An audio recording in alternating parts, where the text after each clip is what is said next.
Bom dia a todos e todas presentes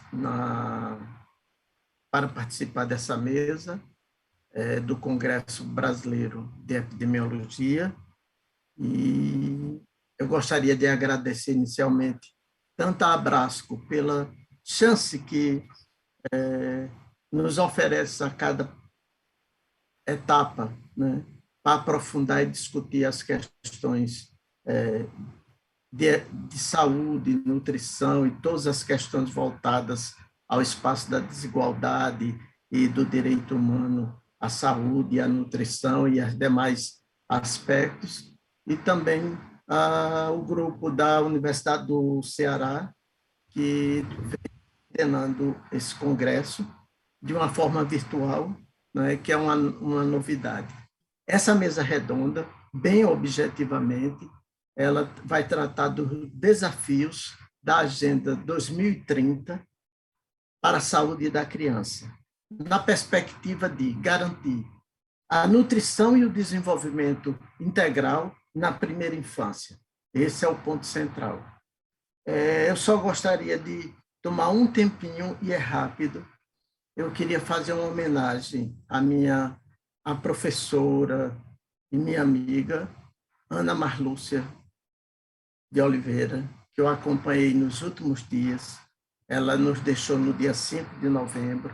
Ela era professora da Escola de Nutrição da UFBA, na Bahia, e ela foi um dos pilares, tanto da graduação como da pós-graduação no campo da alimentação, nutrição e saúde, muito respeitada no nível nacional e internacional, e sempre teve uma conduta, né, e uma dedicação no estudo da nutrição e da fome e da desigualdade, e trabalhou sempre com um aspecto voltado à epidemiologia das carências nutricionais em crianças. Então, isso é um legado. O nosso grupo hoje, a nossa mesa, está composta por 3 amigas, aí eu estou feliz, né? Meu presente de final de ano, que é a professora Gabriela Mucin, a professora Inês Rugani, a Sônia Venâncio e a professora Elza Giuliani. A gente vai ter uma pequena sequência, como vocês viram no cronograma, Inês seria em segundo, mas pela sequência e dá mais um desdobramento harmônico às apresentações, nós invertemos. A segunda apresentação é Sônia e a primeira e a terceira apresentação é a professora Inês Rugani. Então, para a apresentação, que vai ser a de Gabriela, a primeira, Gabriela é formada é professora na área de saúde e social e comportamental, é da Universidade de Nevada, em Las Vegas, e é formada em epidemiologia, saúde pública materno-infantil, nutrição e ciências de implementação, e ela vai lidar com um tema que é o foco para a Agenda de 2030, não é? Que é a estrutura da linha dos cuidados nutritivos das crianças, né? O Nurturing Care Framework da OMS e do Unicef.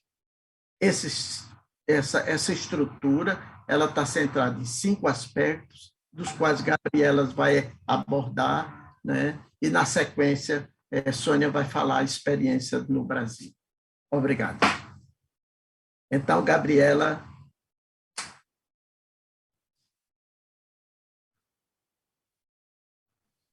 Obrigada, Pedro, pela apresentação muito querida. Eu agradeço a oportunidade, o convite de toda a organização do evento. É um prazer estar aqui com as minhas referências bibliográficas, então, né, é um peso grande compartilhar a mesa com essas mulheres tão referência para mim, tão importante. E aí eu vim com essa responsabilidade de abrir essa mesa e contar um pouquinho sobre o monitoramento de indicadores do Nurturing Care, que no Brasil a gente poderia chamar de nutrição de cuidados, ou que reflete o cuidado integral das crianças. E aí, vamos lá, vamos ver se funciona. Eu tenho algumas mensagens chaves que eu quero passar, e como a gente tem um tempo bastante curto, vocês vão ver que eu vou falar um pouquinho rápido sobre isso. Então, qualquer dúvida que a gente tiver, a gente pode voltar e conversar na discussão. Então, primeira mensagem, né, que eu queria deixar é os 4 motivos pelos quais a gente deve investir na primeira infância, né? E quando a gente pensa em infância, a gente pensa num desenvolvimento que é um desenvolvimento não linear, né? O desenvolvimento vai acontecendo, e aí a gente tem o bebê e tem a criança tendo sucesso, o adulto tendo sucesso lá no futuro. Eu acho que todos nós estamos aqui pensando em investir, né, nessa primeira infância como uma janela de oportunidades para que o adulto tenha sucesso, para que a gente quebre o ciclo da pobreza e tenha mais adultos, né, com desenvolvimento pleno, que a gente chama. E aí a neurociência, ela vem trazendo muitas evidências para a gente. Então, eu só trouxe um exemplo aqui, né, de um gráfico que mostra a janela de oportunidade que a gente tem nos primeiros anos de vida da criança, especialmente no primeiro ano dela, mas que vem desde a gestação até os 5, 6 anos, como essa janela, né, de oportunidades para o aprendizado, para a linguagem, para o desenvolvimento cognitivo. Então, é um lugar onde quando a gente investe, a gente tem um retorno muito alto, né? Muito melhor do que a gente investir em recuperação de adultos mais lá na frente. Então, o primeiro motivo pelo qual a gente, né, deve investir na primeira infância é porque a gente vê que é um momento de aprendizados oportunos. É um investimento que a gente investe R$1 que vai se multiplicar e incrementa a renda dessa criança que vira um adulto com uma renda melhor, com uma educação melhor para o país e para o município. Isso é uma forma de prover equidade, né? Como eu disse, de quebrar esse ciclo de pobreza. E é um direito da criança como cidadão, que muitas vezes a gente desconsidera a criança como um cidadão de direito. Então, eu acho que a gente está aqui falando do direito da criança como cidadão brasileiro. E aí a segunda mensagem são as 5 dimensões, né, da nutrição de cuidados, como o Pedro falou que eu ia destrinçar aí nessa apresentação, Então, quando a gente fala de Nurturing Care, o que a gente está falando, né? A gente está falando de um ambiente que vai olhar para as necessidades da criança no sentido nutricional, da saúde, vai responder favoravelmente essa criança, dar oportunidades para ela brincar, explorar, e tentar evitar ao máximo adversidades que possam causar o que a gente chama de estresse tóxico, né? Então, é o que a gente, de fato, chama de cuidado integral, né? Para ela atingir. E o que as evidências vêm mostrando, uma revisão grande foi feita em 2016 e publicada no Lancet sobre o desenvolvimento infantil, é que a gente tem um roadmap, né, que a gente tem esse mapa aí que nos guia de como que a gente tem que investir na primeira infância para que essas crianças tenham um desenvolvimento potencial. E esse mapa gerou esse framework com 5 domínios para guiar esses investimentos. Então, o primeiro domínio é a saúde. E aí, quando a gente fala de saúde, a gente não está falando só de saúde da criança, a gente está falando de saúde e bem-estar da criança e dos cuidadores. Por quê? Né? Porque a gente sabe que a saúde física e mental dos cuidadores afeta a capacidade deles de cuidar das crianças. Então, quando a gente olhar para esse domínio, a gente está falando de saúde de ambos.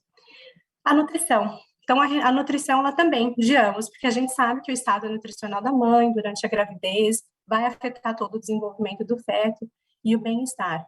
E, além disso, né, o estado nutricional do bebê no nascimento pode afetar a sua capacidade de se desenvolver no futuro.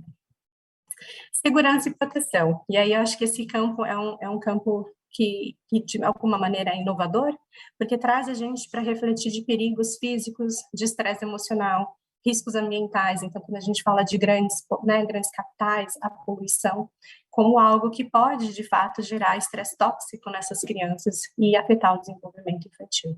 Além disso, a gente tem o acesso a alimento, água e esgoto. Oportunidade de aprendizados iniciais. Então, é qualquer oportunidade que a criança tenha de interagir com uma pessoa, com um objeto no seu ambiente. Então, a gente reconhece nesse domínio que cada interação, seja ela positiva ou negativa, ou mesmo a ausência de interação, vai contribuir para o desenvolvimento cerebral dessa criança. Isso é muito inovador, né? Porque às vezes a gente deixa a criança ali quietinha, então não interage com ela. E aqui a gente fala, não, é uma oportunidade para a aprendizagem inicial.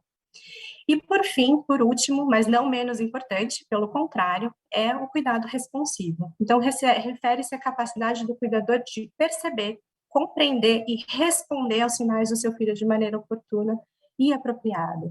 Então, ele é um componente central, né, apesar dele também fazer parte desses 5 domínios, mas é ele que vai propiciar que os cuidadores possam apoiar os outros 4 componentes a se concretizarem. Então, esses são os 5 domínios. E aí, por que a gente vai monitorar essas 4, né? Por que e como a gente vai monitorar essas 5 dimensões dos cuidados, da nutrição dos cuidados? Então, a primeira coisa, porque a gente espera, né, o que está por trás desse monitoramento é uma abordagem ao longo da vida, como eu falei, não é só a criança, tem o cuidador, então a gente tem que olhar para essa dupla e todo no ciclo de vida, né, porque afeta a criança desde o nascimento até o seu desenvolvimento, quando eu mostrei lá no primeiro slide. A gente precisa de dados, se a gente não tem dados, é difícil a gente fazer política baseada em evidência, a gente não consegue fazer uma programação política, né, uma definição de uma agenda política. Então, quando a gente olha para a nutrição de cuidados e a gente consegue mapear e monitorar esse framework, a ideia é que a gente possa diminuir as disparidades iniciais ali na nutrição e saúde materno-infantil, que é uma das metas do desenvolvimento sustentável na Agenda de 2030. Pensando nisso, a gente desenvolveu uma Scoping Review, né, uma revisão de escopo, para poder analisar as metodologias que monitoravam o ambiente favorável para o desenvolvimento infantil a partir dos 5 domínios do Nurturing Care, da nutrição de cuidados. Então, a gente desenvolveu, né, a nossa pergunta de pesquisa usando a terminologia PCC, que é a população, então as crianças menores de 5 anos, o contexto, país, estado, município, cidades, e o nosso conceito, que então eram usar as metodologias para medir o cuidado integral no nível populacional. A gente definiu o que seriam essas population-based approach, o que seriam essas metodologias, então a gente considerou uma metodologia que seria composta por um índice composto ou um conjunto de indicadores que eram existentes em bases de dados secundários, então isso é importante, que a gente não mapeou outros instrumentos que não utilizassem dados secundários, aqueles que utilizam dados primários foram excluídos, que visassem caracterizar, qualificar ou avaliar, então, esse ambiente, né, do cuidado integral na primeira infância. Ai, desculpa, a animação ficou confusa.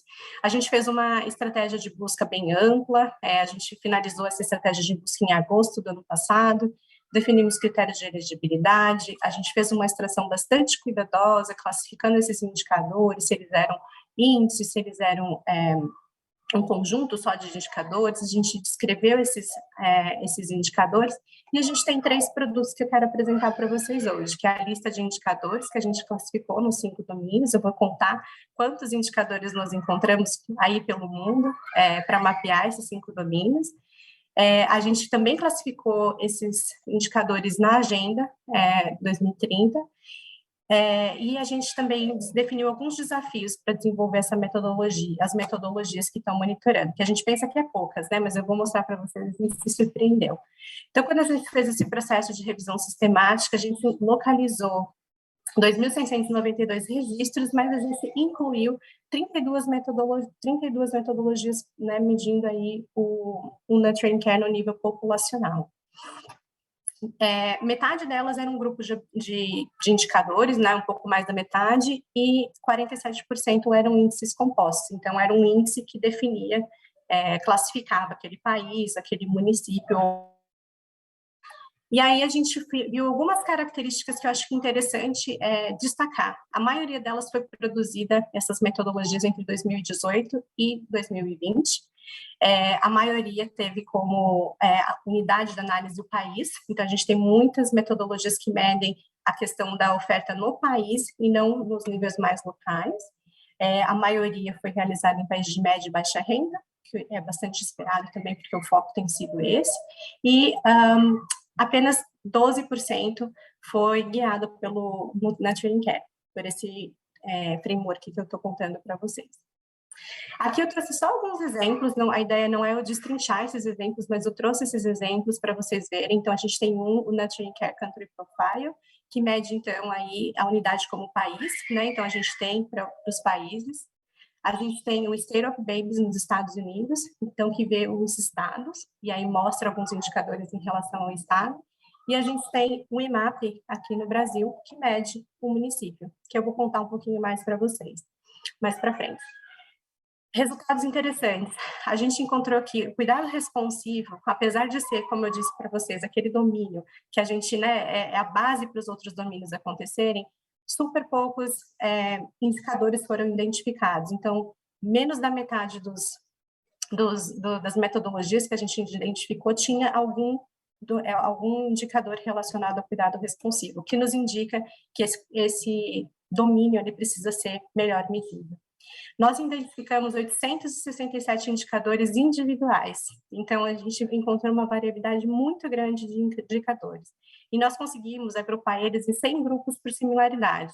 Então, a gente tem os grupos, né, com maior frequência, que aconteceram em pelo menos metade das metodologias: mortalidade infantil, baixo peso ao nascer, vacinação de crianças, estado nutricional das crianças, violência e alguma vulnerabilidade.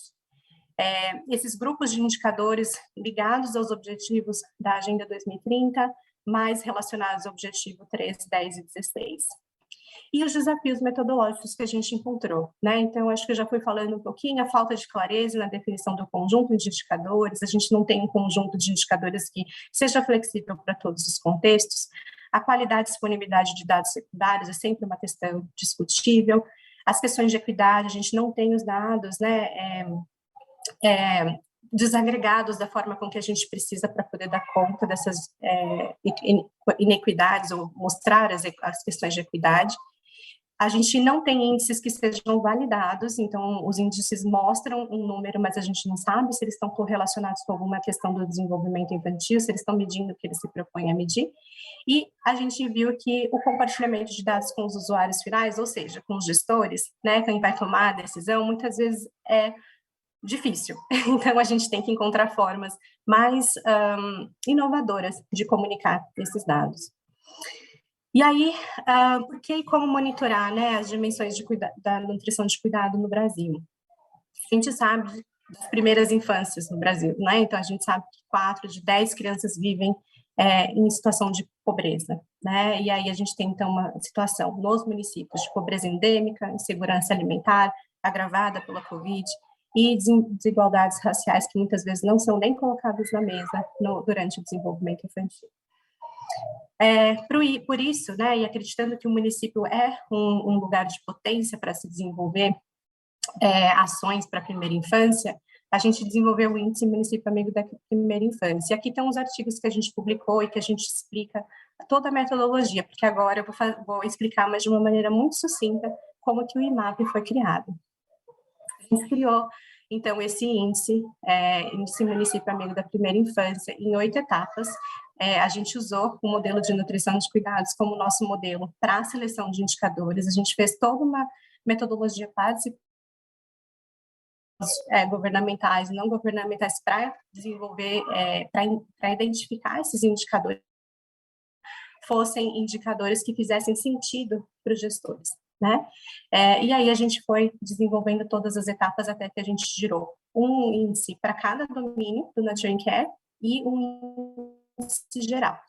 Então, aqui está um pouquinho como que é apresentado esse índice. A gente identificou 31 indicadores que são alocados em 5 domínios e a gente tem um índice que classifica os 5.570 municípios no Brasil. Para quem não conhece, aqui está a lista dos indicadores do IMAP. Vocês podem acessar o site e ver detalhadamente o que cada um desses indicadores e onde eles foram coletados. Não é o objetivo hoje contar isso aqui, mas está disponível e eu também fico disponível para responder qualquer pergunta em relação aos indicadores. A gente gerou e a gente validou o IMAP, né? A gente conseguiu fazer uma análise de validade preditiva e validade simultânea. A gente encontrou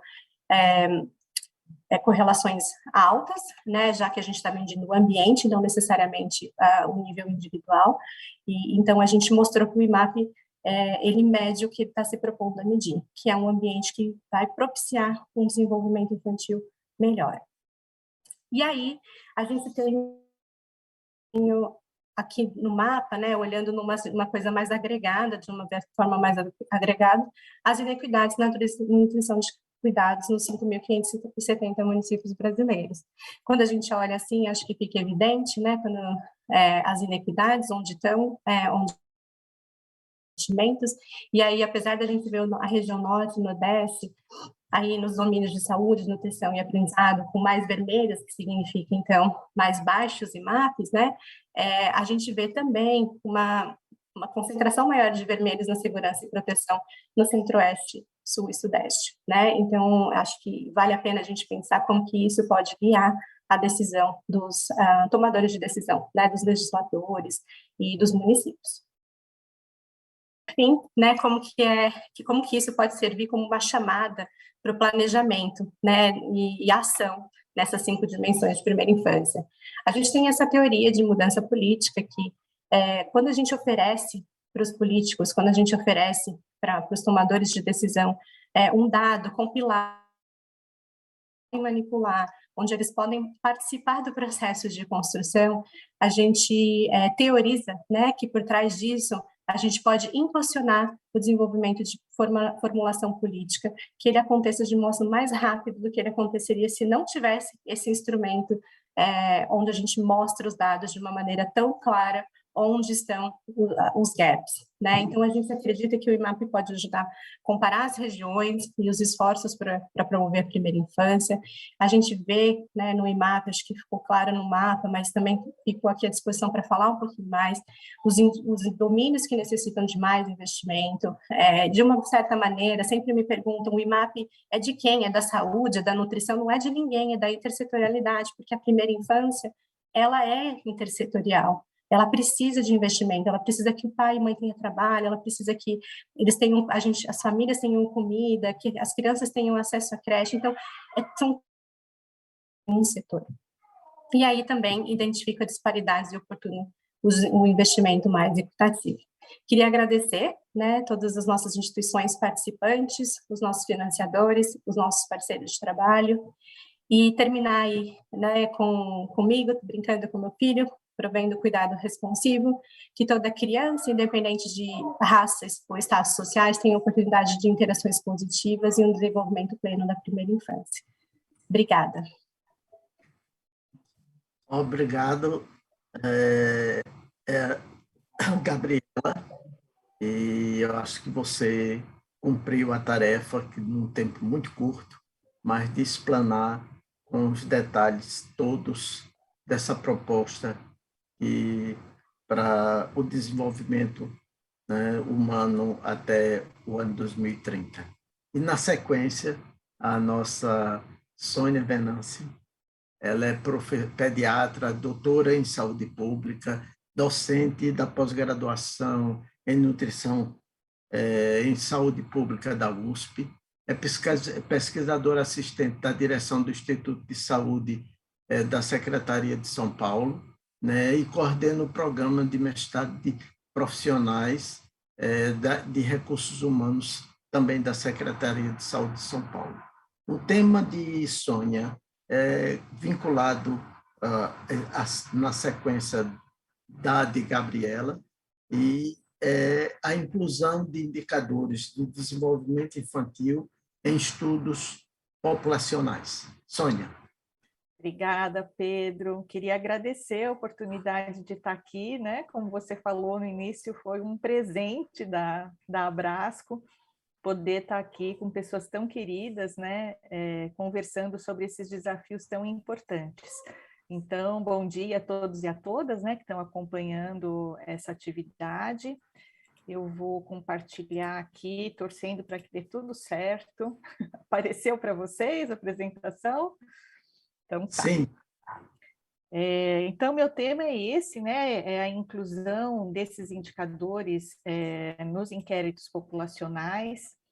Eu vou começar mas assim, a Gabi já facilitou muito minha apresentação, né? Eu sabia que isso ia acontecer, mas pensando, refletindo por que é importante, né, a inclusão da avaliação do desenvolvimento em estudos populacionais. Então, como ela já disse, né, os primeiros anos de vida vão oferecer as bases aí para o desenvolvimento da criança, e o que acontece nesse período vai ter repercussões ao longo de toda a vida, né? E apesar de todas essas evidências, essa publicação do Lancet, ela mostra, né, uma estimativa de que 43% de crianças menores de 5 anos vivendo em países de baixa e média renda correm o risco de um desenvolvimento deficiente, isso é relacionado, né, à pobreza e ao atraso no crescimento. Então, essas estimativas, elas levam muito em consideração a questão da nutrição da criança, né? Então, acho que por isso, né, que essa mesa está abordando essas questões da nutrição e do desenvolvimento aí em conjunto. Como já foi falado, então, as evidências mostram, né, que as crianças pequenas precisam desses cuidados e atenção desde o início da vida, especialmente nos primeiros 3 anos de vida, e propõe-se, então, né, esse framework de nutrição de cuidados para orientar a formulação das políticas de primeira infância. Acho que é importante, né, destacar que a primeira infância ela passa a ser priorizada, né? Acho que foi reforçada essa necessidade com a inclusão, então, de objetivos, né, dentro dos ODS relacionados ao desenvolvimento na primeira infância. E a partir disso, né, eu acho que isso acabou impulsionando uma série de estratégias, né, e programas voltados ao desenvolvimento na primeira infância no mundo. No Brasil não é diferente, né? Eu acho que a gente tem uma agenda aí de transição, na verdade, né? A gente está conseguindo avanços importantes na redução da mortalidade infantil, né? Embora nos últimos anos, em função, né, do que está acontecendo no nosso país, a gente tenha tido aí uma estabilização, e isso é bastante preocupante, mas assim, até o momento a gente vinha conquistando, né, muitos avanços nessa agenda da sobrevivência das crianças no Brasil, e a gente começa, então, né, a reforçar também, a fortalecer e a mostrar a importância da gente ter o foco, né, além do foco na sobrevivência das crianças, mas também no seu pleno desenvolvimento. Então, a Política Nacional de Atenção Integral à Saúde da Criança, publicada em 2015, ela traz como um eixo estratégico a promoção do desenvolvimento na primeira infância, né? E a importância desses ambientes facilitadores para esse desenvolvimento. Isso também, né, fica bem claro com a aprovação do Marco Legal da Primeira Infância, em 2016, e a gente tem, em 2016, né, o lançamento do programa Criança Feliz, que é o primeiro programa de visitas domiciliares com o foco, né, no fortalecimento da parentalidade, do desenvolvimento das crianças, e com uma implementação em larga escala no Brasil, né, um programa federal. Bom, então, tendo em vista, né, a priorização que tem se dado à primeira infância no mundo, no Brasil, né, como que a gente vence esse desafio de incluir a avaliação do desenvolvimento infantil nos estudos populacionais?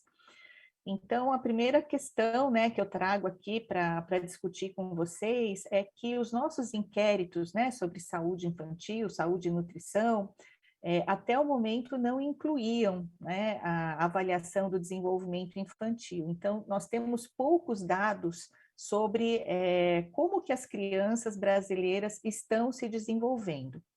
Em alguns países, já é uma prática incluir nos inquéritos populacionais, né, como DHS, MICS, a inclusão desses indicadores de desenvolvimento, e acho que é importante, né, que o Brasil tome essa decisão sobre a importância dessa inclusão, dessa dimensão aí do desenvolvimento infantil nos nossos inquéritos.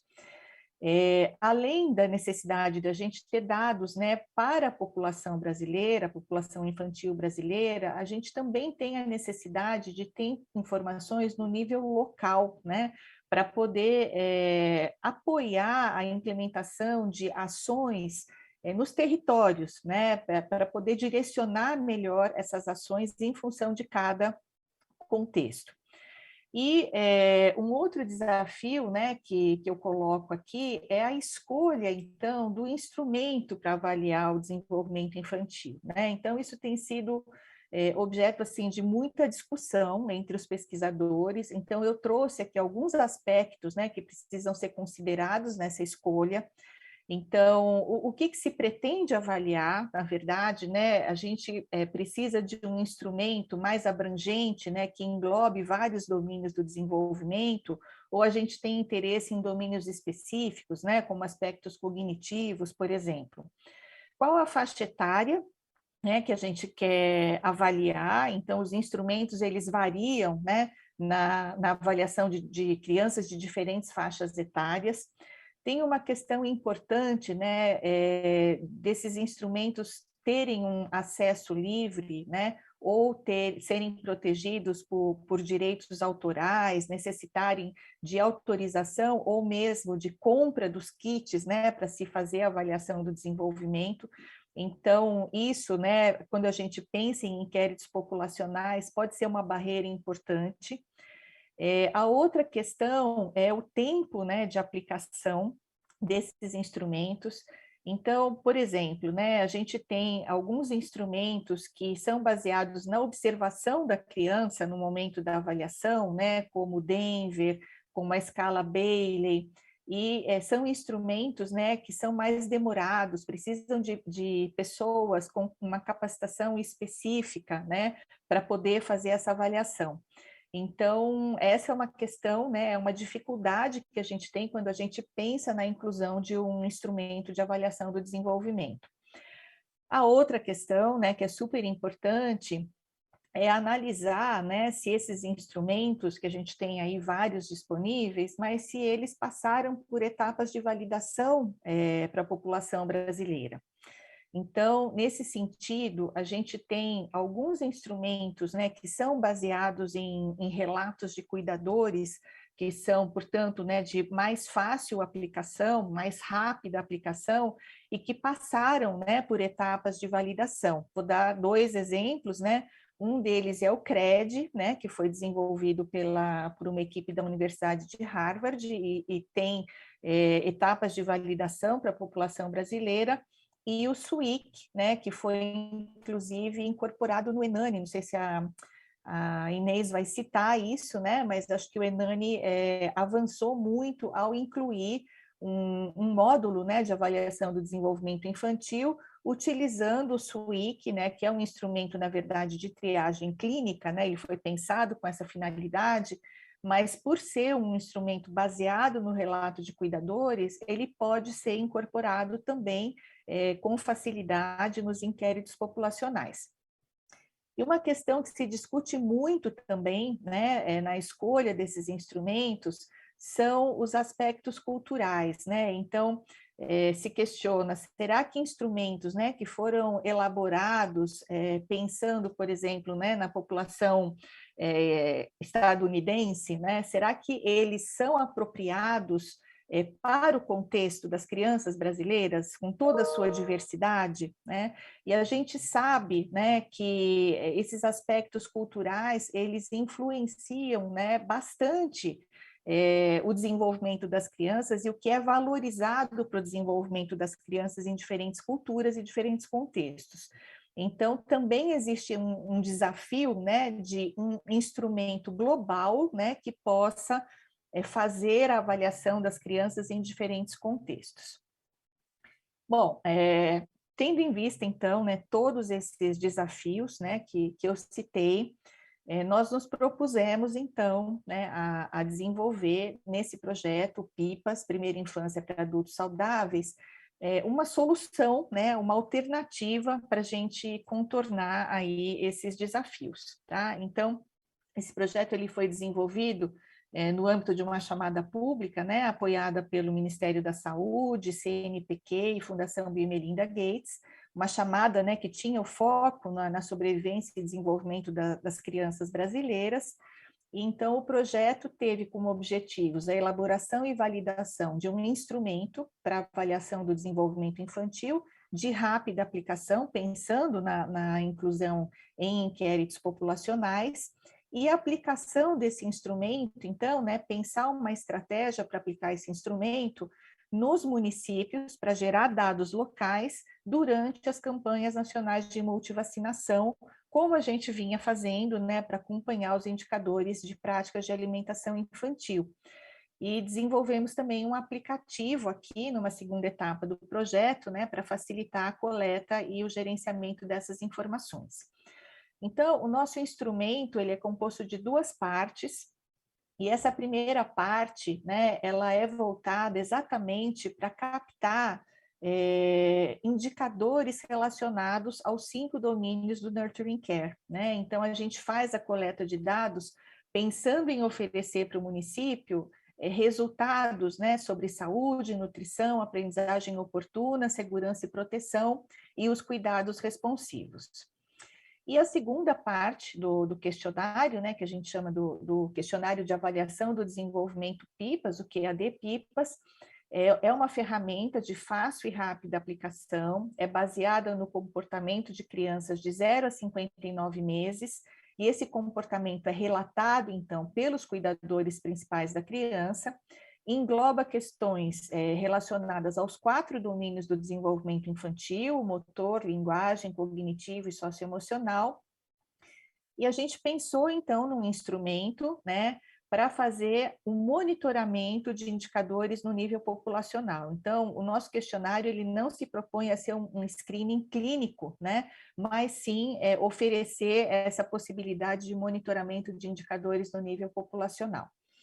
O piloto, né, para validação desse instrumento foi feito em Pernambuco, aí, né, em parceria com colegas do Pedro, Paulinho Frias e uma equipe grande de Pernambuco, em São Paulo, no município de Embu das Artes, e no Distrito Federal, né, contou aqui com a Elza, com a Gabi, que foram parceiras nessa etapa de validação, e a gente, então, passou por várias etapas de validação desse instrumento, analisando a confiabilidade, né, a validade de conteúdo, reunindo um grupo de especialistas, né, tanto clínicos quanto pesquisadores da área do desenvolvimento, gestores, né, para poder validar esse conteúdo do instrumento. Fizemos a validação concorrente utilizando o CRED, né, aplicando simultaneamente o CRED e o QAD-PIPAS para ver a correlação entre os instrumentos, a validade de construto e a validade de critério também. Então, todas essas etapas de validação estão publicadas aqui, nesses 2 artigos, né, para quem tiver interesse. E depois, então, dessa etapa inicial de validação, através de uma parceria com o governo do estado do Ceará, a gente fez uma primeira aplicação, digamos, né, numa escala maior, do projeto PIPAS em 16 municípios do estado do Ceará, tá? A capital, Fortaleza, e 16 municípios aí, né, espalhados de diferentes regiões do estado, abrangendo, então, uma amostra de em torno de 7.000, né, cuidadores entrevistados, com uma taxa de resposta boa, né, com em torno de 10% de recusas. Então, aqui, né, são cenas dessa coleta de dados durante a campanha nacional de multivacinação. Eu queria destacar, né, que essa estratégia, ela permite uma grande mobilização no nível local, tanto dos setores, do setor da educação, né, mas também o envolvimento com saúde, educação, né, e assistência social. Então, os 3 setores se reunindo aí para programar essa coleta de dados. A gente teve experiências, né, de montar cantinhos de leitura para as crianças com apoio da educação, montar depois bibliotecas nas unidades de saúde, né, como desdobramento dessa articulação intersetorial. Então, é uma coleta de dados, né, que mobiliza muito grandemente assim essas equipes e prepara, né, um terreno fértil depois para o planejamento de ações. Eu tenho pouco tempo, né, para falar sobre resultados, então eu vou destacar alguns dados, né, sobre esses 5 domínios e a situação do desenvolvimento, então, para a gente poder conversar.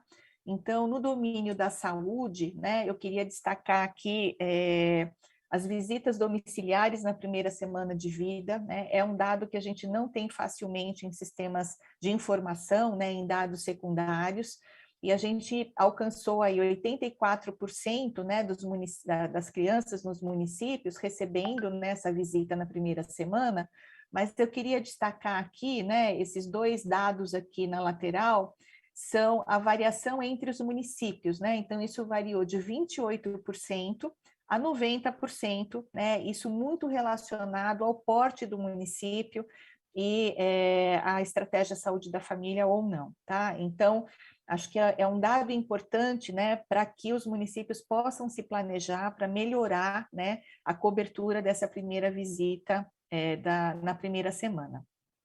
Em relação à nutrição, a gente não faz avaliação de estado nutricional, né, por ser campanha de vacina, que é muito rápida, né, essa aplicação do questionário, em torno aí de 15, 20 minutos, mas a gente coleta as informações sobre o consumo alimentar das crianças.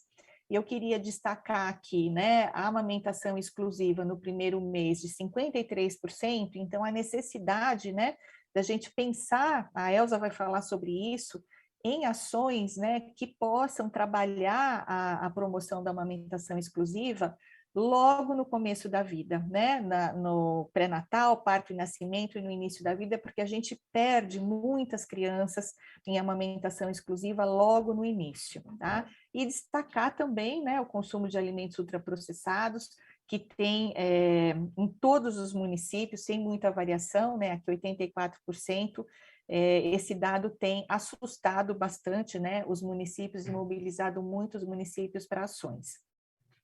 Em relação à segurança e proteção, né, eu queria destacar aqui, a gente incorporou algumas questões, né, do mix que tratam das disciplinas punitivas, né, ou violentas. Então, destacar que 84% dos cuidadores relataram achar tranquilo, né, normal, adotar essas práticas de disciplina punitiva. E quase 50%, né, relatando as palmadas. Tá? A gente tem lei aí, né, inclusive, dizendo, né, que o quanto que é nocivo dar uma palmada numa criança, e essa é uma prática, né, altamente disseminada na nossa cultura, a gente precisa trabalhar muito essa questão com os cuidadores.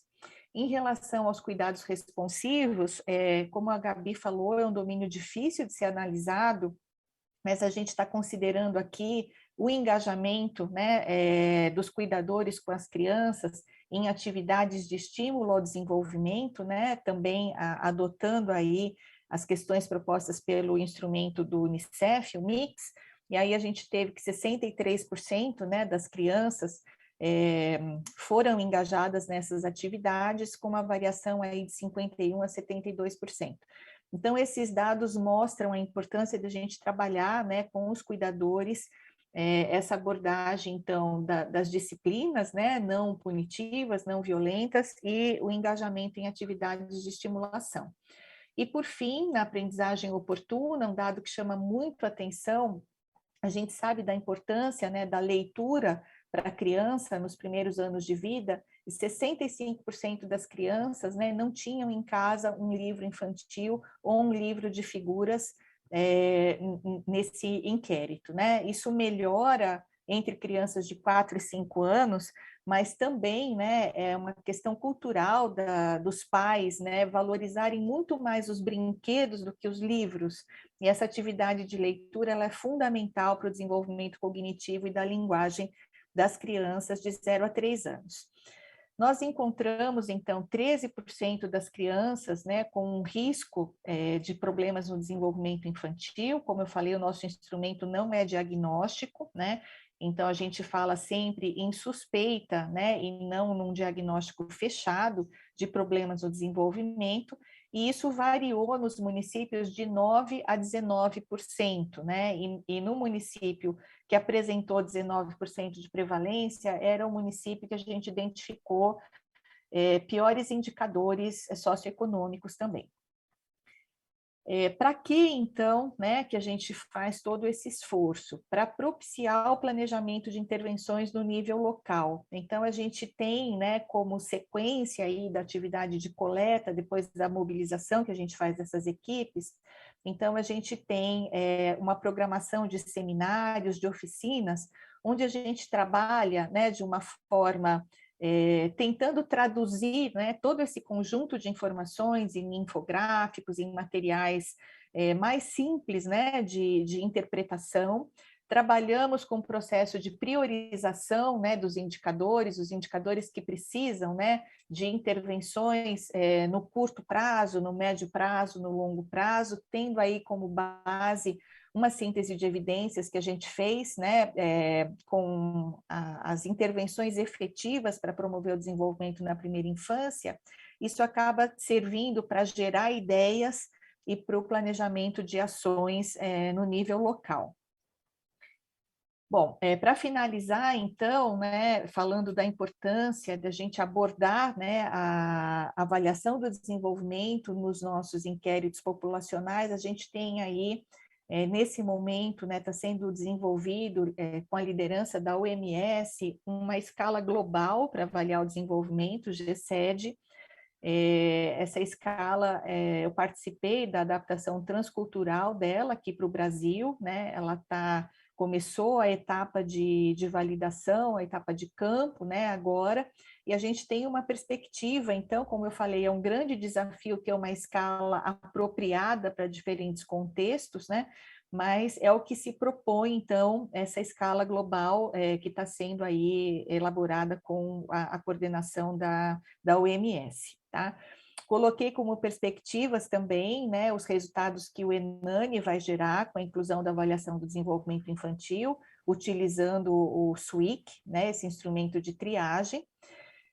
Nós tivemos uma discussão, Ministério da Saúde, Ministério da Cidadania, pesquisadores, né, o grupo do César Victor participou dessa discussão, Fundação Maria Cecília Souto Vidigal apoiando, e conseguimos, né, incluir o QAD Pipas na PNAD contínua, iria para campo esse ano, mas em função da pandemia, a PNAD contínua está rodando, né, com um questionário bem enxuto, e a previsão, então, é que no segundo trimestre do próximo ano a gente tenha a inclusão, né, dessa avaliação do desenvolvimento infantil com uma representatividade aí, né, para as crianças brasileiras. E temos também, né, a perspectiva de poder aplicar essa estratégia, né, do PIPAS nas capitais e Distrito Federal no próximo ano. Isso também deveria ter acontecido esse ano, né, já tem recursos do Ministério alocados para isso, mas em função do contexto da pandemia, né, a gente fez essa opção de deixar para o próximo ano. Então, eu queria finalizar, né, agradecendo essa oportunidade de trazer essa reflexão, né, para o Congresso de Epidêmio e dizer que é um grande desafio, de fato, a gente está discutindo aí a próxima PNDS, né, e acho que, infelizmente, a gente não vai conseguir incluir na próxima PNDS ainda questões relacionadas à avaliação do desenvolvimento infantil, mas eu acho que é necessário, né, que aqui no Brasil a gente priorize, a gente tome essa decisão de incluir essa dimensão do desenvolvimento infantil nos nossos inquéritos populacionais. Então, estou à disposição aí, espero não ter passado muito do meu tempo. Gente, Sônia, mais uma vez, obrigado. E nota-se a continuidade, quer dizer, a sequência entre a apresentação de Gabriela e a sua, né, dessa harmonia. Eu acho que Inês vai dar essa complementação. A professora Inês Ugani é nutricionista, sanitarista, professora da Universidade do Estado do Rio de Janeiro e coordena o Núcleo de Alimentação e Nutrição em Políticas Públicas e também o Grupo Temático de Alimentação e Nutrição em Saúde Coletiva da Abrasco, né? A professora Inês Rugani vai falar de um estudo importantíssimo, né, que é o Estudo Nacional de Alimentação e Nutrição Infantil, e focando no aspecto da transição nutricional de crianças brasileiras e os desafios para as políticas públicas, que eu acho que harmoniza com a apresentação de Gabriela e de Sônia. Inês. Obrigada, Pedro. Deixa eu só colocar aqui em modo tela cheia. Vocês estão vendo bem aí a tela? Então, vamos lá.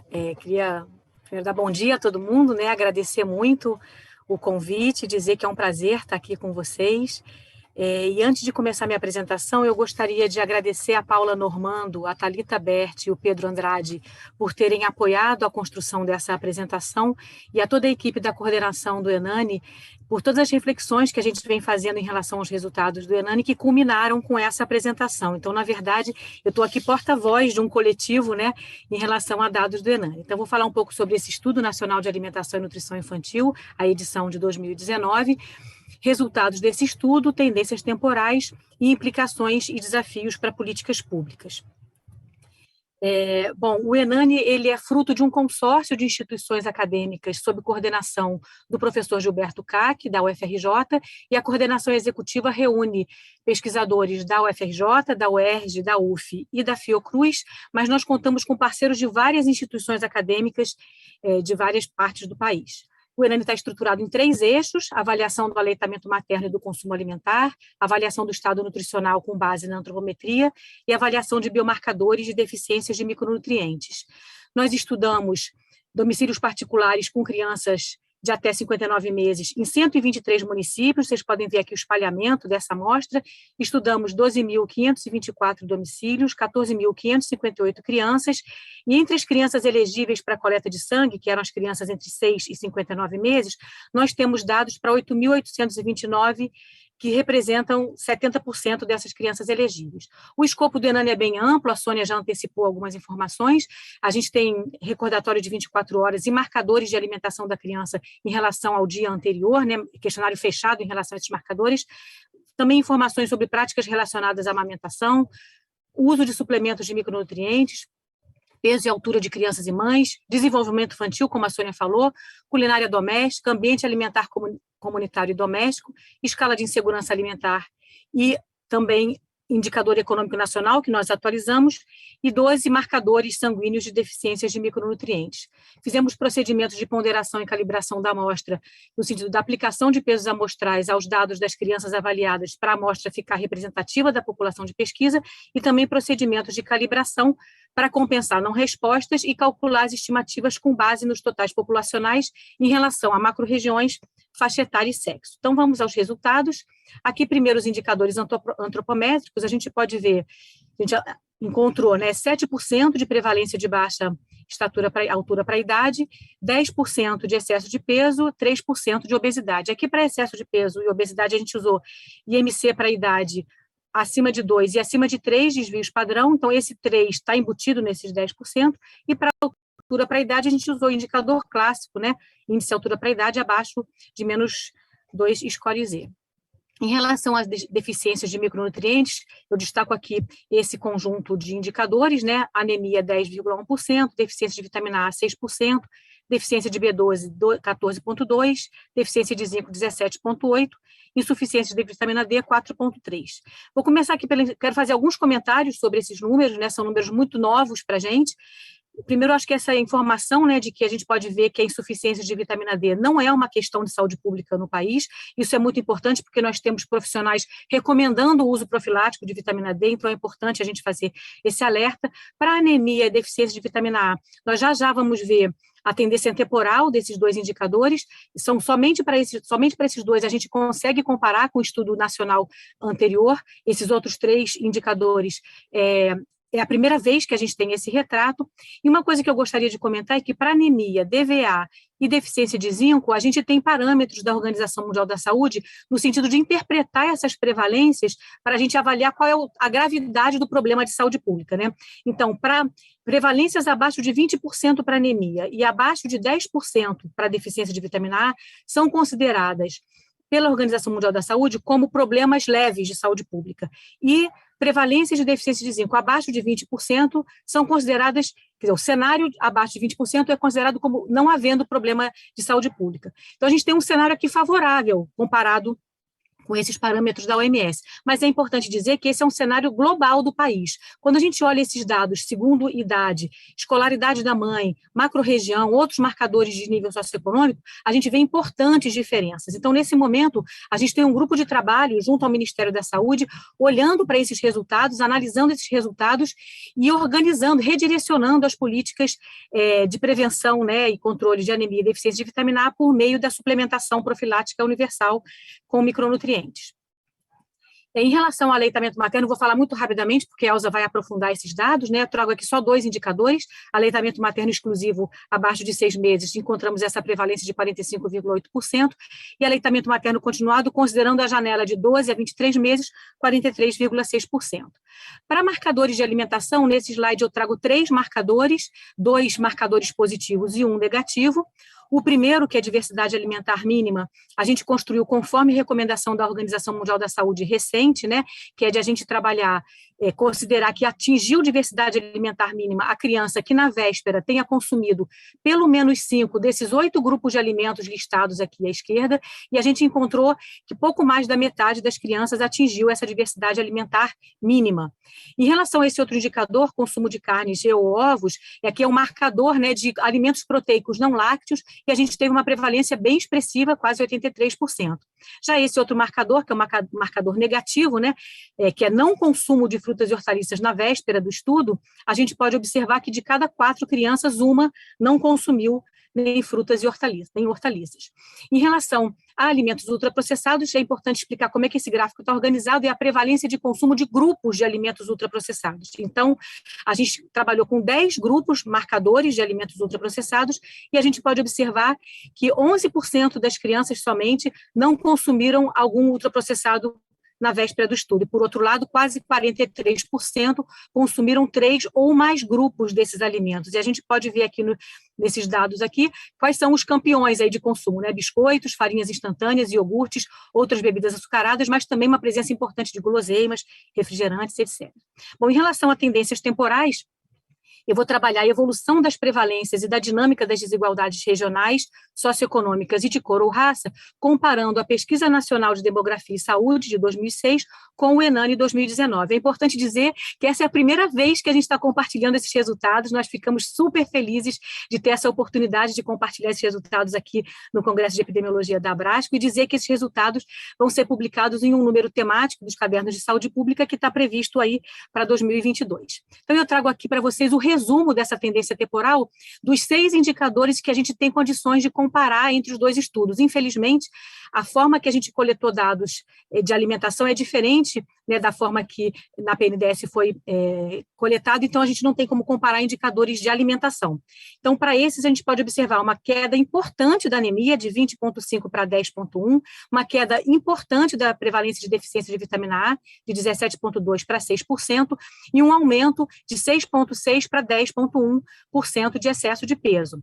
Essas são as 3 tendências em que a gente encontrou diferença estatisticamente significativa, ou seja, que os intervalos de confiança das estimativas não ficaram sobrepostos. Em relação à baixa estatura, a gente encontra uma estagnação desse indicador, 7%, ele já era uma prevalência baixa, né, em 2006, queremos que seja mais baixa do que isso, né, mas ele já tinha tido essa redução em comparado com estudos anteriores, e ele se manteve estável nesse período. Em relação aos indicadores de aleitamento, a gente pode ver aumento das estimativas pontuais, mas sem diferenças estatisticamente significativas. Esse slide agora e os 2 próximos têm essa seguinte estrutura. Eu vou explicar um pouquinho a lógica desses gráficos para quem não está familiarizado. Então, a gente tem assim, para cada um desses 6 indicadores, eu vou apresentar um trio de gráficos. O primeiro referente à macro-região, o segundo à escolaridade materna e o terceiro à cor ou raça da criança. A primeira linha sempre se refere à PNDES, a segunda linha sempre se refere ao ENANI, e a gente tem aqui embaixo a escala, né, que dá para a gente a noção da prevalência, da magnitude de ocorrência desse evento nas categorias de cada variável. E, portanto, então, assim, quanto maior essa linha, quanto mais espalhados os pontos que estão nessa linha, maior a desigualdade entre as categorias dessa variável que a gente está explorando. Então, o que a gente pode observar aqui para a anemia, né?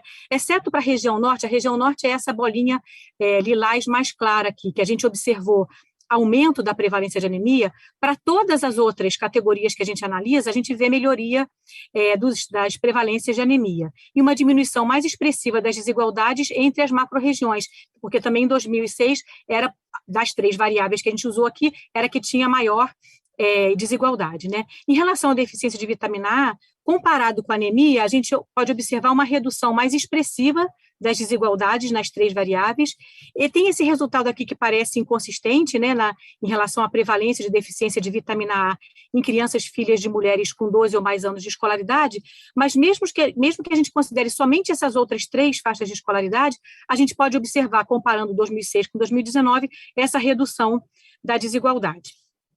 Em relação aos indicadores antropométricos, a gente pode observar importante redução da desigualdade entre as macro-regiões e também alguma redução da desigualdade para as outras variáveis, né? E em relação ao excesso de peso, uma inversão aqui em relação às macro-regiões, aumento das desigualdades segundo macro-regiões, e aqui para as outras 2 também alguma diminuição.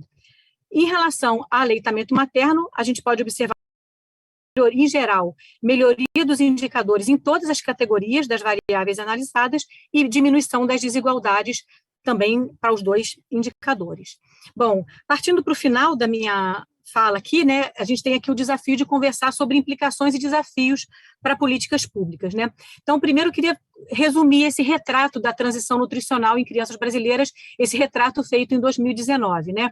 A gente pode caracterizar que a gente observou diminuição da prevalência de indicadores de deficiência de micronutrientes, manutenção da prevalência de baixa estatura para a idade, aí uma prevalência em níveis baixos, aumento da prevalência de excesso de peso, prevalência de indicadores de aleitamento, aqui com ponto de interrogação, tendo em vista a não significância estatística dessa diferença, mas em termos de estimativa pontual, aumento, né, dessa prevalência, e aí, só que essas prevalências que a gente alcançou ainda estão aquém das metas da Agenda 2030, a Elza vai aprofundar essa discussão. E em relação aos marcadores de qualidade da dieta, fica muito claro que a gente tem muito a melhorar. É importante caracterizar que a gente está falando de um contexto pré-pandemia, né, mas é um contexto já de grande recessão econômica, profundo desmonte de políticas de garantia de direitos. Então, a gente ficou se perguntando, né, se, exceto para excesso de peso, no geral, a gente teve melhoria dos indicadores. O que isso expressa para a gente? Uma resiliência desses indicadores em relação às conquistas obtidas entre 2003 e 2015, em termos de melhoria da qualidade de vida que a gente viveu em 2003 a 2015? A gente ficou se perguntando, se o ENANI fosse em 2015, será que os indicadores eram melhores? A gente nunca vai saber, mas o que a gente pode dizer é que entre 2016 e 2019 houve uma importante melhora para muitos dos indicadores que a gente analisou. É importante a gente também pensar nesse contexto pós-pandemia entre muitas aspas, né? A gente não sabe muito como nomear esse futuro próximo que está chegando aí, né? Mas uma pergunta que é muito importante é como estarão as crianças depois desse momento pandêmico, né? E para isso a gente vai ter uma nova edição do ENANI, que já está contratada e que está em processo de planejamento, ainda não temos certinho se é 2023, 2024, o período que a gente vai a campo, mas ela já está em processo de planejamento. Eu trago aqui 3 desafios para o debate nosso sobre desafios para políticas públicas mirando a Agenda 2030, né? O primeiro é a gente aprofundar a compreensão sobre a abordagem da malnutrição em todas as suas formas e incorporar essa abordagem na formulação de políticas públicas, né? Então, a gente conseguir compreender que deficiência de micronutrientes, baixa estatura, excesso de peso são facetas de um mesmo fenômeno. Isso tem implicações profundas em como a gente pensa políticas públicas, né? A gente precisa, então, articular ações de cuidado em saúde e de educação alimentar e nutricional com medidas regulatórias e políticas estruturantes na perspectiva da superação das desigualdades que a gente tem em nosso país, né? E, por fim, eu queria colocar como um desafio importante a gente compreender a amamentação e a alimentação adequada e saudável nos 2 primeiros anos de vida como elementos, ou nos primeiros anos de vida, né, como elementos importantes para a constituição de sistemas alimentares saudáveis e sustentáveis. É muito recorrente a gente ver a agenda da amamentação e da alimentação complementar, da alimentação infantil, muito dentro do sistema, muito como agenda do sistema de saúde, né, exclusivamente. A gente sabe que o sistema de saúde tem uma missão intransferível e fundamental, mas não exclusiva, né? Daí a importância, a gente tem também um braço importante aí na educação, quando a gente pensa alimentação, programa de alimentação escolar, mas a gente percebe o quanto que a compreensão desse fenômeno da alimentação na infância e da amamentação e a relação disso com sistemas alimentares, essa relação não está estabelecida. E é importante que a gente faça esse movimento, né? Eu gostaria que a gente conseguisse ressignificar a alimentação infantil como a gente conseguiu fazer com o programa de alimentação escolar, que antes era visto por muitas pessoas, né, como uma política assistencial e hoje é compreendido como uma política estratégica para a promoção da segurança alimentar e nutricional e para o desenvolvimento local. Bom, eu deixo aqui esses elementos de reflexão para a gente conversar, espero ter ficado no meu tempo, e deixo também aqui um grande agradecimento, né, ao Ministério da Saúde e ao CNPq pelo financiamento público que essa pesquisa recebeu. Obrigada, estou à disposição. Inês, obrigado pela exposição e como está harmônica, né, a sequência a partir de Gabriela, de Sônia e a sua, que interage, e como os dados do Enani vão contribuir, né, para esse foco da OMS, do Unicef Internacional. E agora eu passo a palavra para a professora Elza Giuliani, né? Elza é pediatra, é professora titular da Faculdade de Medicina da Universidade Federal do Rio Grande do Sul, é doutora pela USP de Ribeirão Preto e pesquisadora do CNPq, né? Do nível B1 do CNPq, e tem todo um histórico ligado a todas essas questões, né, que vocês discutiram, e o que ela vai colocar agora para a gente é como os desafios da Agenda 2030 vão focar a questão do aleitamento materno no Brasil, que é a continuidade das questões, continuando as questões colocadas para o Inês. Elza, bem-vinda. Obrigada, Pedro. Bom dia a todos e todas. É um prazer e uma honra muito grande estar aqui, né, nesse congresso tão prestigiado. Então, e também é um desafio imenso fazer alguma apresentação depois dessas 3 feras que me antecederam, né? Então, eu fiquei numa situação bem delicada. Outra coisa, eu vou procurar, assim, realmente, assim, ser bem rápida para que a gente possa ter alguma discussão. Então, eu já peço desculpa de antemão, porque eu realmente vou ter que, realmente, em algumas partes, dar uma resumida para deixar esse espaço para a discussão. Então, vamos lá, eu vou compartilhar, vamos ver se vai dar certo, uma torcida aqui.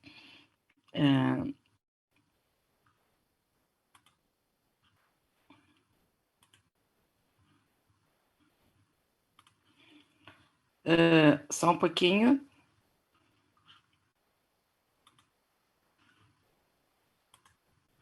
Tá. O Pedro, tá ok? Tá ok, tá aparecendo. Tá. Então, tá ótimo. Bom, eu vou falar, então, sobre os desafios da Agenda 2030 para o aleitamento materno no Brasil. Então, um tema, assim, bem específico, né? Só para contextualizar um pouco, né, a relação do aleitamento materno com os Objetivos de Desenvolvimento Sustentável, que é realmente uma agenda bastante ambiciosa, que tem como objetivo final que erradicar a pobreza e promover o desenvolvimento econômico, social e ambiental. E dizer para vocês que o aleitamento materno ele perpassa a grande maioria desses 17 objetivos. Vocês podem pegar algum deles aqui. Eu vou pegar, assim, por exemplo, educação de qualidade, né? A gente sabe a relação que existe entre o desenvolvimento cognitivo e a prática do aleitamento materno, tá? E eu destaquei aqui, em preto, são ODSs mais ligadas ao ambiente, ao meio ambiente, à sustentabilidade, né? Então, só para lembrar que o aleitamento materno entra com tudo nesses objetivos, né? Até porque o leite materno ele é um alimento natural, sustentável, cuja produção, né, e também a distribuição, ou seja, levar até o consumidor, não causa nenhuma poluição, nenhum desperdício, né? Então, não levando a nenhuma ameaça aos recursos naturais e à biodiversidade do planeta. Já, por outro lado, né,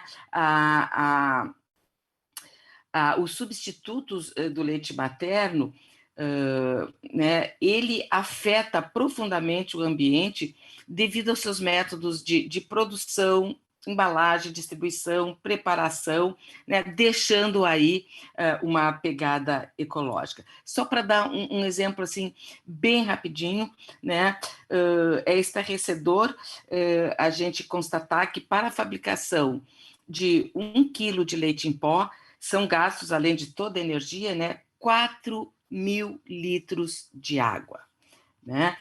E aí, fora todos os resíduos descartados no lixo, né, como as embalagens plásticas, as latas, enfim, né? Então, assim, realmente, esses 17 objetivos estão muito interligados. E o aleitamento materno perpassa por quase todos eles. Muito bem. Então, especificamente na agenda da saúde materno-infantil e agora, né, especificamente no aleitamento materno, nós tínhamos uma meta em 2025 de aleitamento materno exclusivo em menor de 6 meses de 50%. Né? E essa meta ela foi ampliada para 70% em 2030. Então, muito bem, né? Vamos guardar esse número, 70% para o indicador aleitamento materno exclusivo em menor de 6 meses até 2030. Então, nós precisamos, obviamente, conhecer a nossa situação. E o dado mais atual que nós temos são os dados do ENANI, que a Inês já falou sobre a pesquisa, e eu só gostaria de ressaltar que tem 14 indicadores de aleitamento materno e práticas relacionadas dentro do ENANI. Bom, então vamos ver o aleitamento materno exclusivo em menor de 6 meses, também a Inês já deu uma pincelada. Então, nós temos aqui para o Brasil, né, o 45,8%. Isso quer dizer que, se nós pegarmos o pool de crianças de 0 a 6 meses, tá, e perguntar, né, tá em aleitamento materno exclusivo no dia anterior, a resposta vai ser positiva para 45,8%. Não esqueço daquela meta que nós temos de 70%. Então, atualmente, este é o indicador que nós temos, e com uma variação grande entre as regiões. Vejam só, né? O Nordeste é a região com o menor indicador, né? Com os indicadores mais baixos para esse indicador, e o Sul como os maiores indicadores. Então, nós temos aqui uma diferença de 15 pontos percentuais, que é uma diferença grande em termos de aleitamento materno. Agora, para aleitamento materno continuado,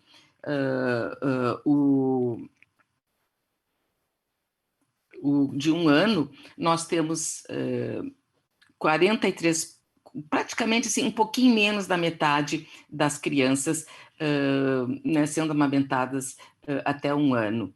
Tá? E também com importantes variações regionais. Desta vez, vocês veem que o Sul, que no indicador anterior era a região com os melhores indicadores, nesse indicador é o pior, né? E, inversamente, o Nordeste, que no indicador aleitamento materno exclusivo tinha os piores indicadores, e neste indicador de aleitamento materno continuado do ano tem o melhor indicador. A gente já vai discutir um pouquinho isso aí. E o indicador aleitamento materno continuado aos 2 anos, né?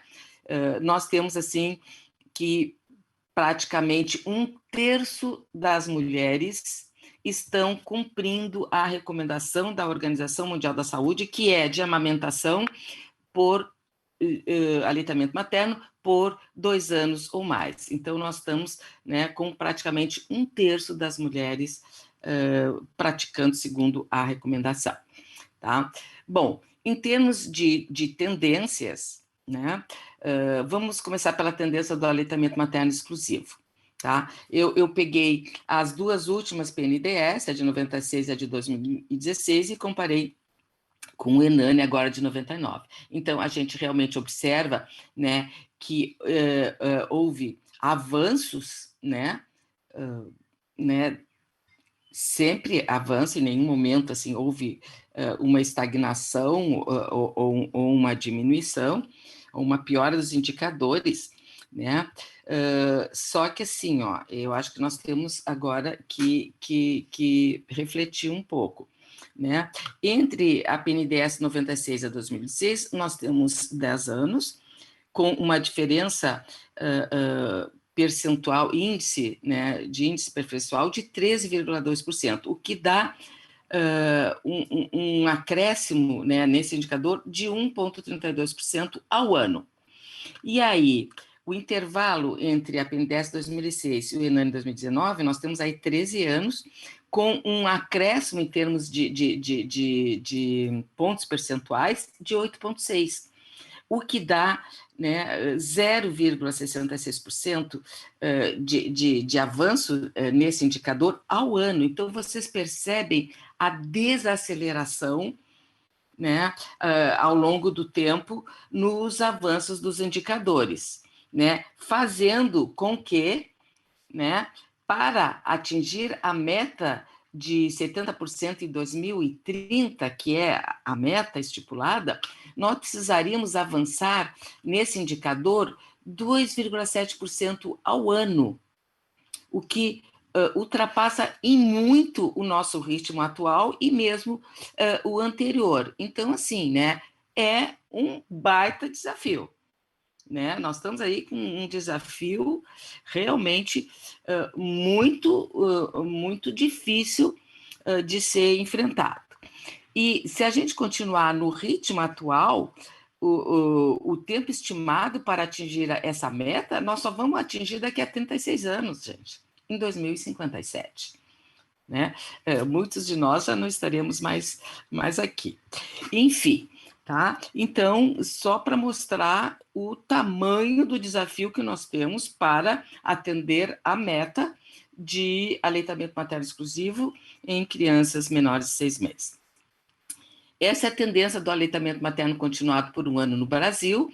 Então, também houve avanços, porém menores do que do aleitamento materno exclusivo. Se a gente vê, por exemplo, né, entre as 2 PNDS, era um avanço de 1,15 ao ano, e depois, nesses últimos 13 anos, de apenas 0,35% ao ano. Então, vocês veem que aqui houve um decréscimo de 4 vezes, né, em termos de velocidade, né, nos ganhos, digamos assim, nos avanços desse indicador. E, assim, aqui uma coisa assim, extremamente positiva, né, as tendências do aleitamento materno continuado por 2 anos. Vocês vejam que de 96 a 2006 a gente estava praticamente estagnada, até com uma pequena redução de 0,14%, tá? E desses últimos 13 anos, a gente teve um acréscimo de 12,2%, de quase 1% ao ano. Então, esse foi o grande avanço em termos de aleitamento materno nesses últimos tempos, que é o aleitamento materno por 2 anos ou mais. Tá?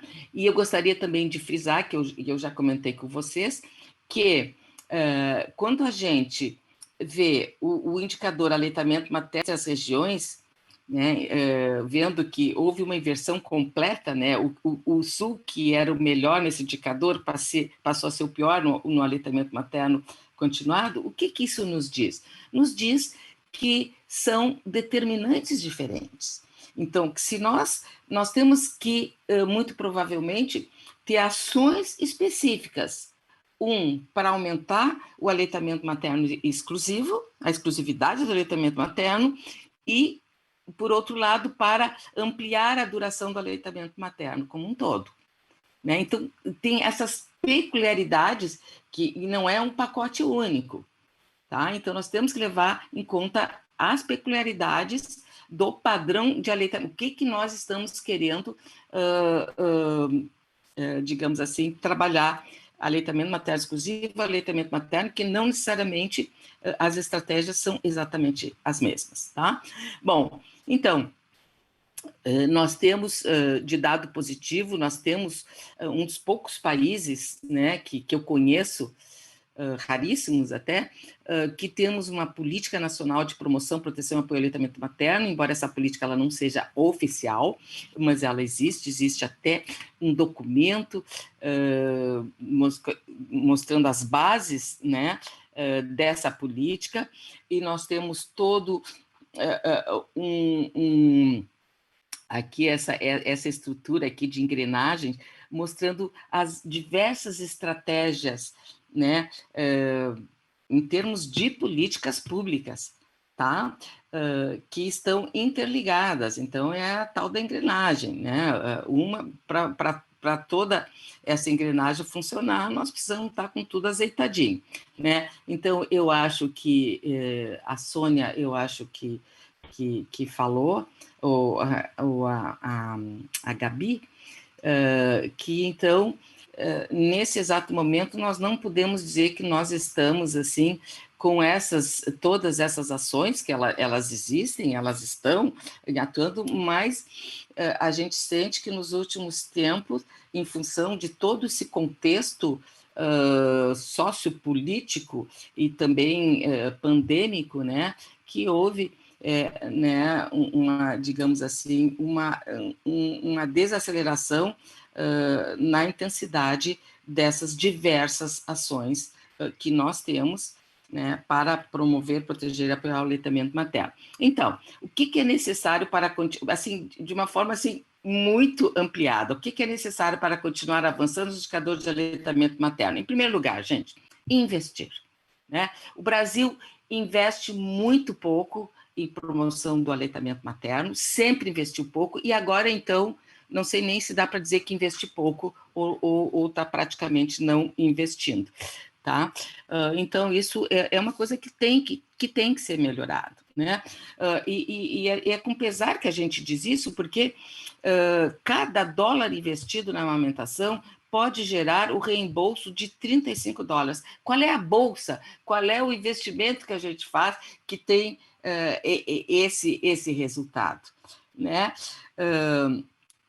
Só para vocês terem uma ideia, o custo anual da não amamentação exclusiva para o sistema de saúde no Brasil, estou falando só do sistema de saúde, né, anual, ele chega a quase 250 milhões anuais, tá?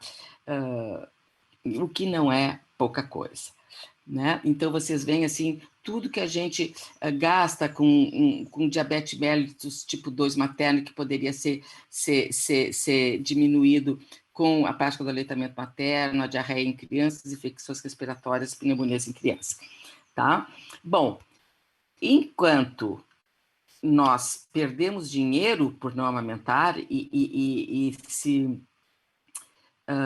se calcula que seja em níveis globais 1 bilhão por dia, que são desperdiçados pela amamentação inadequada, enquanto se perde dinheiro por não amamentar, a indústria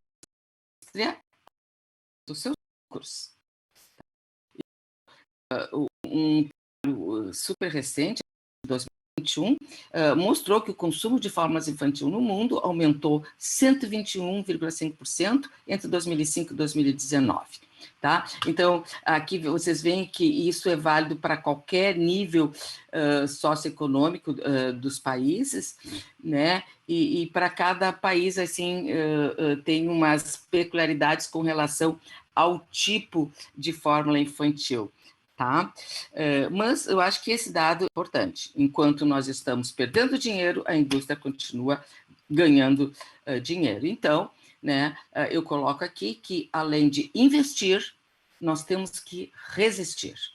Né? E aqui tem essa figura muito emblemática, porque tem pressões de tudo que é lado para fazer com que a mulher deixe de amamentar para usar fórmulas. É a pressão da indústria, é a pressão da cultura, é o trabalho, enfim, existem inúmeras pressões. Então, é necessário, sim, resistir. E para terminar, então, para o desafiar, né,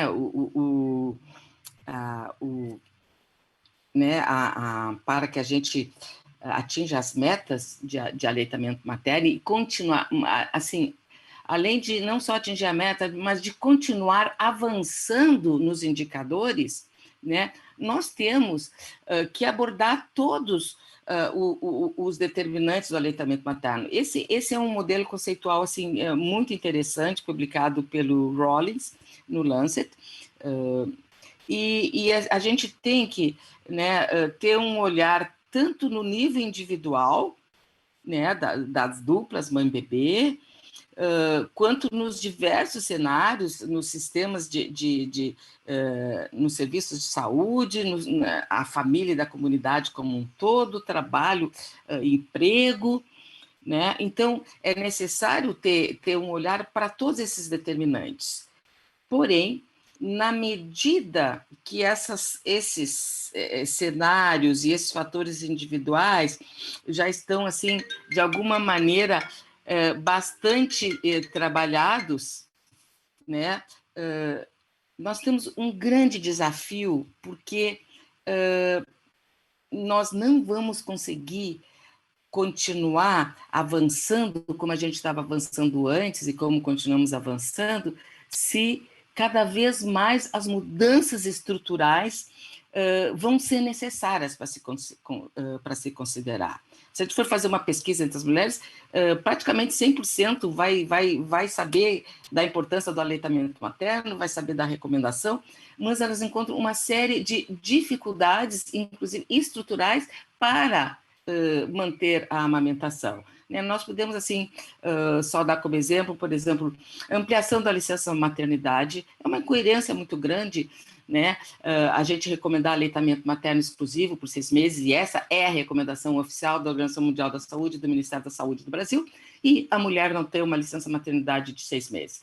Tá? O acolhimento das mulheres nos seus locais de trabalho, o monitoramento, a fiscalização da lei de proteção contra o marketing não ético dos alimentos que competem com o leite materno, enfim, rede de apoio, gente, tá?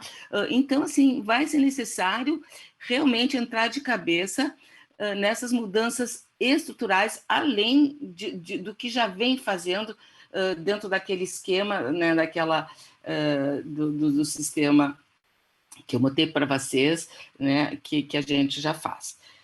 Então, era isso que eu tinha para dizer para vocês, e eu quero agradecer pela atenção e me coloco à disposição para a gente uma discussão de algum assunto que ficou aí na dúvida. Elza, mais uma vez, obrigado. Eu acho que você colocou, inclusive, fica até difícil fazer perguntas, porque você levanta todos os pontos, né? Desde a questão da orientação dentro do setor saúde até a questão do mercado, né, do agronegócio, das questões todas que envolvem o processo de aleitamento. E tem uma pergunta, e aí eu agradeço, eu acho que com isso harmonizou todas as apresentações, né? Tem uma pergunta aqui, dentro do tempo que disponível, que é direcionada à Sônia, mas que eu acho que é a todos, que pergunta, para além dos inquéritos nacionais, como você vê a viabilidade da inclusão do instrumento de avaliação do desenvolvimento infantil na rotina dos serviços e do sistema de vigilância de saúde? Eu acho que essa questão está para a Gabriela, está para a Sônia, está para a Inês e está para a Elza, porque isso envolve, inclusive, né, essas questões. E só uma brincadeira, a Gabriela deu o exemplo do que é de um dos itens, que é o cuidado responsável e a oportunidade de aprendizado. O bebezinho dela estava durante a apresentação e ela, marco desse importante, deu um exemplo assim, ao vivo do que significa essa convivência. Então, eu queria ouvir de vocês essa questão de como incluir o desenvolvimento infantil na rotina dos serviços, né? Considerando que, inclusive, hoje a gente tem essa avaliação do programa Criança Feliz, do qual, inclusive, nós estamos colaborando junto com a Universidade de Pelotas.